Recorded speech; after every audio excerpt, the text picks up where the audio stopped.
I can't believe that a mere week ago we just finished with Stations of the Cross. And here, as a family together, we all worked hard, and thank you to each and every one of you that participated, whether you built a station or helped clean up, whether we sowed into the ministry. The fact is that it had a massive impact. For those of you that are viewing online, if you're in the area of Richards Bay, the good news is next year we'll do Stations of the Cross again. We estimate that there was about 1,500 people that came through the stations during the week. And what I can definitely tell you, every evening when we were here, is there's not a person that went through those doors that came out and said, I wasn't affected. Even those that came through as non-believing.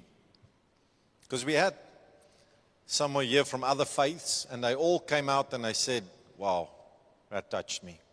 And so that's why we do it. Our prayer is that if there was one moment where one person said, what if this is true? What if all the data is true, all the science is true, all the archaeology is true, and Jesus really did die for me?